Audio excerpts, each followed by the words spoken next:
right now, live court on the stand. We have Kevin Clark, an intelligence analyst who's testifying. Let's go back to court. Mr. Stauch's phone, the download from the defendant's phone, the download from Harley's phone, and the FBI CAS report. The download from Gannon's phone, and the blue line that extends across this time period, indicating Gannon is still missing. Okay. And then the date and time frame for this particular portion of the timeline? We're still on Tuesday, January 28th of 2020. And this section, page 2, looks from 6:59 a.m. to 1 p.m. All right. So starting with that first timed entry, 6:59 a.m. to 7:15 a.m. What is that? So you recall the last page ended with a phone call between the two, between the defendant and Mr. Stauch. And then this message immediately following saying, "OMG, what happened to Albert?" From the defendant. Mr. Stauch replies with, "I'm trying not to lose it in the airport." The defendant says, "Please don't push me about the location. I don't understand things if you don't communicate." Mr. Stauch replies with, "Text it." The defendant replies with, "Last night around 6:30 p.m., we saw him running in the rain off Academy and Fountain Road area. The boy was running westbound on Fountain Road. Good luck on your search and sending prayers to you and your family. I can't imagine what you guys are going through. I was telling you to see what you want me to do. We have over 100 people searching."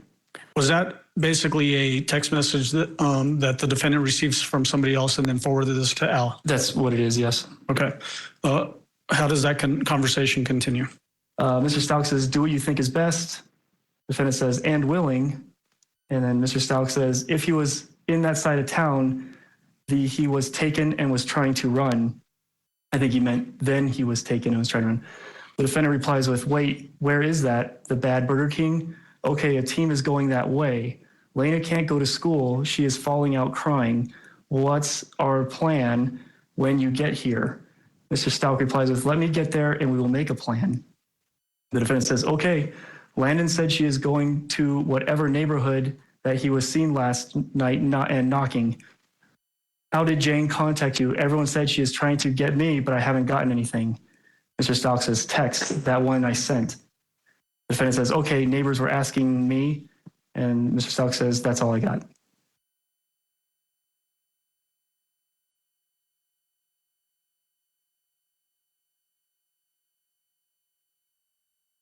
And then there's a cast report page just above a big chunk of time from 6:59 a.m. to 7:56 a.m. What is that in reference to? That's in reference to the defendant's phone and Gannon's phone, and they haven't left the Lorison Ranch area. So the area where the 6627 Mandan Drive residence is? They're still at or near their home at this time, yes. Okay. The next entry is at 7:02 a.m. What is that? During this text string between the defendant and Mr. Stauch, Gannon's phone makes an outgoing call for 6 minutes and 49 seconds to Landon. Again, this is during the time that Gannon is missing. Based on who was at the home, who was using the phone at this time? It was the defendant. 7:17 a.m. What's that entry? The defendant's phone makes a search for Priceline.com, find cheap car rentals. Is it on this day, January 28th, later on, where the defendant actually rented that white Kia Rio? She did, yes. At 7:25 a.m., what's the next entry? Harley messages the defendant with a KKTV contact request.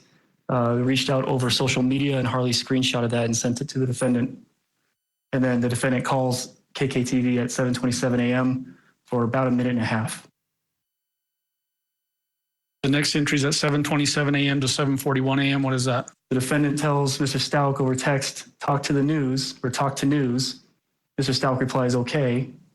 The defendant says, "Yeah, I tagged a few of them in an Insta post." She's referencing Instagram, which is another social media platform. "Principal just called TPO." I think that's supposed to mean two. Principal just called two. "Do you have the case number? I can't find the card and the news needs it." And then Mr. Stauch replies with Deputy Sean Donahue, El Paso County Sheriff's Office, with a phone number and the case number. The defendant says, "Are you going to be driving a loft?" But then changes it to a lot. Mr. Stauch says, "I assume so. Why?" Defendant says, "Okay, I was going to get a small economy car for miles and for gas. You think that's okay?" Mr. Stauch says, "Sure." Defendant says, "Have you left Denver?" Mr. Stauch says, on the plane, airplane mode, only like a 30-minute flight. The next entry is from 7:36 a.m. to 7:37 a.m. What is that?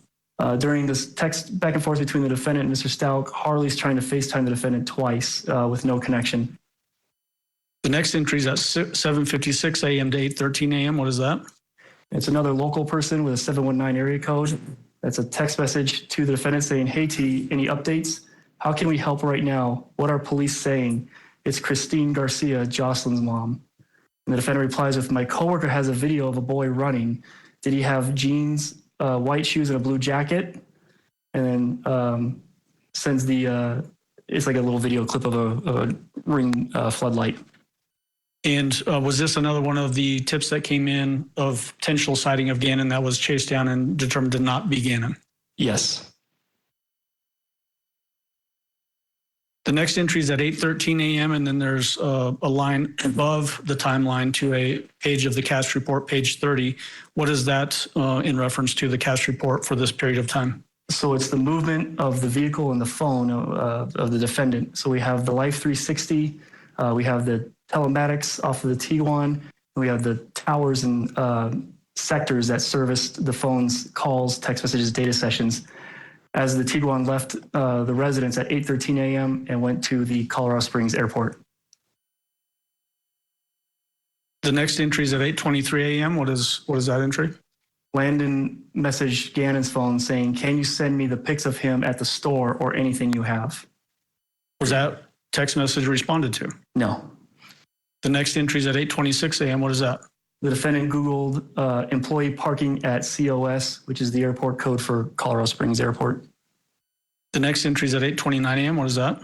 Mr. Stauch messages the defendant saying, just landed, you picking me up? And the defendant responds with yes. And then there's a entry at 8:30 a.m. With a diagonal line back to that cast report. Why is that connected to the cast report at that particular time? So we have the telematics, the Life 360. So two things I want to point out before we hit our break. One is what a great demonstrative aid, having the picture of the person along with what the text says, very easy for the jury to understand, in my opinion. But number two, we did learn the state is expected to rest. We're in this trial live. They've not yet rested. So this is a state witness. And when we come back, we're going to get you back inside the courtroom. Stay tuned. Tonight on Closing Arguments, Court TV teams reporting live on the Doomsday Cult Mom murder trial. Lori Vallow Daybell stands trial for 3 murders, her 2 children, and her husband's previous wife. How is testimony from those closest to one of the victims, Tammy Daybell, sitting with this jury? We'll break down the most compelling moments as our experts weigh in.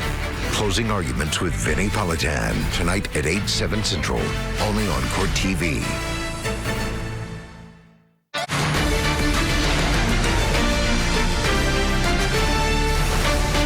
Back to Colorado for the stepmom murder trial. We're going to get you back into court. On the stand, Kevin Clark, an intelligence analyst testifying for the state as to different data he retrieved.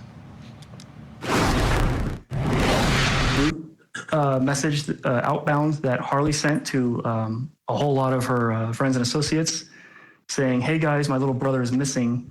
So if you could keep an eye out. We haven't seen him since 4 p.m. yesterday. He could be anywhere now because we know he's been traveling in a vehicle. He's only 11. I'll keep you guys updated. So if you guys could just keep an eye out, thank you. The next entry is at 11 a.m. and there's a bracketed portion above that goes to cast report page 32 and goes to 11:30 a.m. What's the significance of the cast report as it relates to this portion of the timeline? It's more movement of the Life 360 off of the defendant's phone. The house, and just the phone's moving around Lorson Ranch now. Okay. And then the entry for 11 a.m., what is that? The El Paso County Sheriff's Office does a social media release with the first bulletin of Gannon missing. Is that essentially the same bulletin that the authorities in the Pensacola area used to give a tentative identification of Gannon when they discovered his remains? This is the one, yes. 11:03 a.m., what is that entry? It's a message from an unknown, well, we know who, but area code 210 saying we have hit up all the fountain businesses and Walmarts. Message to the defendant. The defendant replies back with thank you with a smiley face. And just so the record is clear, you said that we know who it is. Who is that person? I can't recall. They weren't a significant player in this. Okay. 11:09 a.m. to 11:20 a.m. appears to be another text string. Tell the jury about that text string. It's messages between the defendant and Mr. Stauch. It starts at 11:09. The defendant says, "You inside?" Mr. Stauch says, "Yes." The defendant says, "Any luck? What are they doing, babe?" Mr. Stauch says, "Talking." The defendant says, "What are they saying?" Mr. Stauch says, "They misread the footage. He doesn't think he was here." And the defendant says, "What? Are you kidding me? OMG." What is that a reference to? More of the neighborhood social media where they're capturing young males that possibly could be Gannon in the neighborhood, trying to find a last known visual of Gannon. So does this indicate that Mr. Stauch is out trying to do that and the defendant is texting him while he's doing that? It indicates that. And again, it's not Gannon. The person they thought could be Gannon, it's not Gannon. The next text string is at 11:43 a.m. What is that? This is between the defendant and Harley. The defendant says, "Albert said to tell Lena to work on her clothes room." Harley says, "Okay." And the defendant says, "Before everyone gets there." Did Mr. Stauch ever relay that type of information to anybody that he was concerned about Lena working on cleaning up her clothes in her room? No. The next entry is at 12 p.m. and it points up to page 33 of the cast report. What's the significance of that page of the cast report for this particular portion of the timeline? The defendant's phone left the resident and traveled northwest out of Lorson Ranch. The next entry is at 12:30 p.m. What is that? The sheriff's office is doing their second neighborhood canvass. And we had testimony from Deputy Hess. Is this when Deputy Hess is going through the neighborhood? It is looking for any type of witnesses or video cameras, things like that. The next entry is at 12:49 p.m. What is that entry? From the 210 area code, message to the defendant saying, "There is a family with hunting and tracking canines that would like to assist. Would you like me to put them in contact with you?" And the defendant replies with, "Could you give me their number? I will talk to my husband and add it to our list. We are so overwhelmed and no one has slept."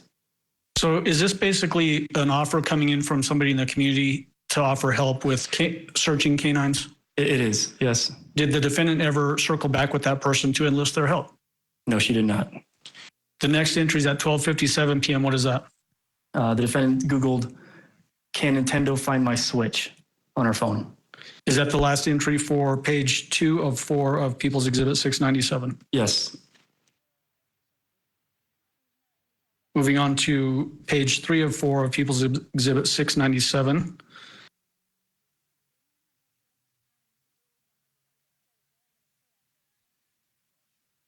What are the sources of information for page 3 of 4 of People's Exhibit 697? We have Al's, Mr. Stauch's cell phone download, the defendant's cell phone download, Harley's cell phone download, the FBI cast report, and Gannon's phone is not on this timeline anymore.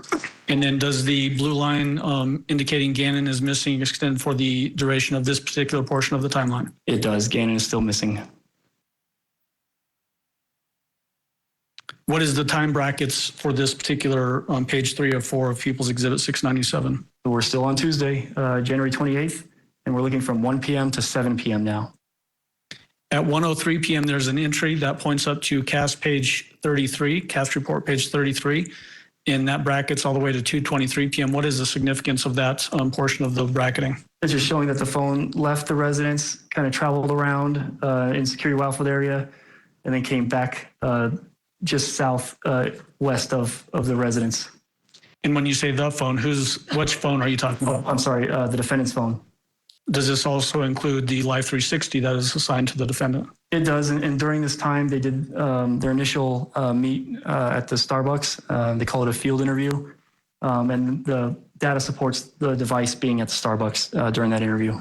And did we hear the audio for that interview with? All right, so here's the reason I have to bring back in criminal defense attorney Jack Rice. He's about to have a coronary over here because this entire time when I'm saying what a beautiful demonstrative aid with the pictures and the text and what an easy way for the jury to understand the prosecution's case, what do you say? Oh my God, it's horrifying. Yeah, partially because it is so good. It's so good at laying this out and making connections. Yes. It's not just about the timeline. It's about how you take pieces of information, say this is significant because of this and that and the other.